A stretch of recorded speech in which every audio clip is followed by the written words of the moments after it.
Hello everyone. Today I will be showing you the List Classes screen in ClassJuggler. Whether you have a dozen or hundreds of current and historical classes, you need a way to quickly search for the specific class you are looking for.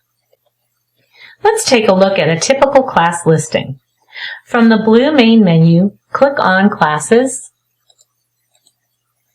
and this will bring you to your List Classes screen.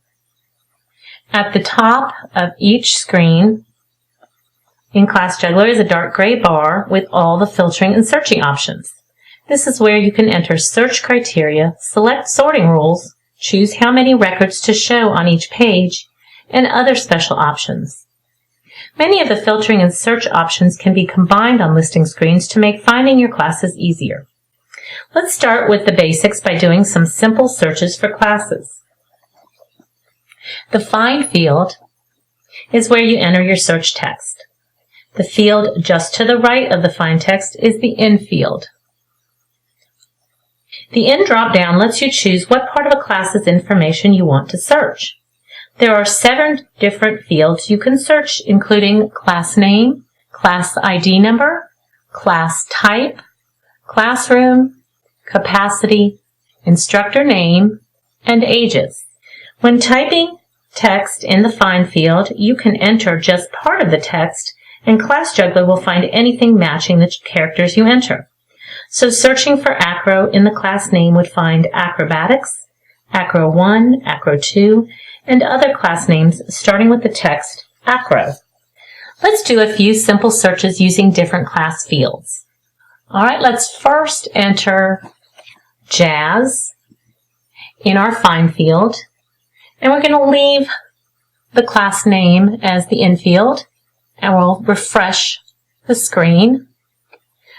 And now I have a list of all of my classes that have jazz in the class name.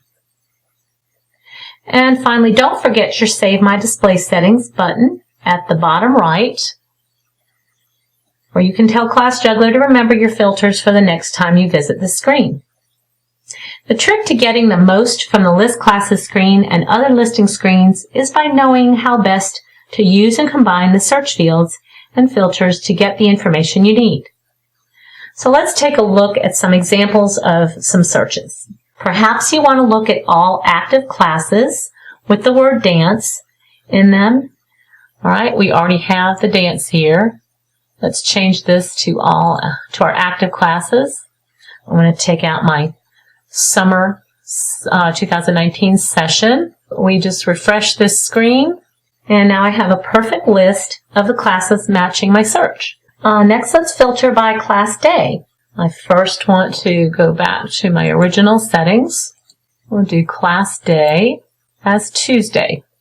And I'm going to change my show to all classes and refresh. So my class day lets me limit my classes in the list by the day of the week they are held. All days or classes with an open schedule. So you'll notice it's all my Tuesdays, but if I had any camps that were held for a whole week that included a Tuesday, they would be included in this list. Okay, let's next filter by class time. For the class time example, I'll first make sure that I've got everything back. Then I am going to uncheck the Anytime box. And for my example, I am going to enter the times between 1 and 3 p.m. And I'm going to refresh. Now my list includes all of my classes that occur between or overlap these times of the day. Okay, next let's filter by capacity. All right, this special selector can help you find classes quickly by their capacity. And for my class capacity, I'm going to pick to show empty classes. And I'm going to keep it at all classes. I'm going to refresh my screen. Okay, now I have a list of all my empty classes. And you can see that these are all empty. The final filtering option is the Class Dates field.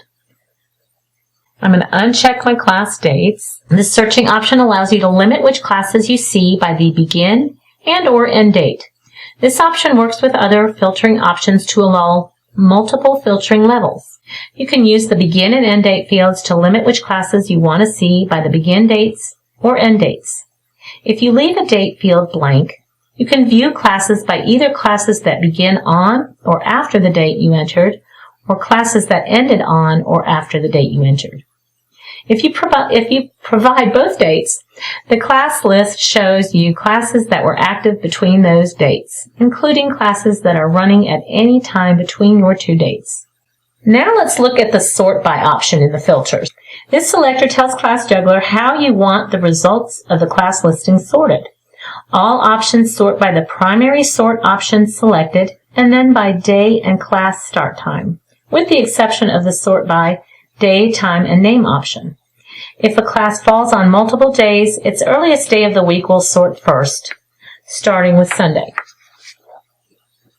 Let's use the Sort By class day, time, and name.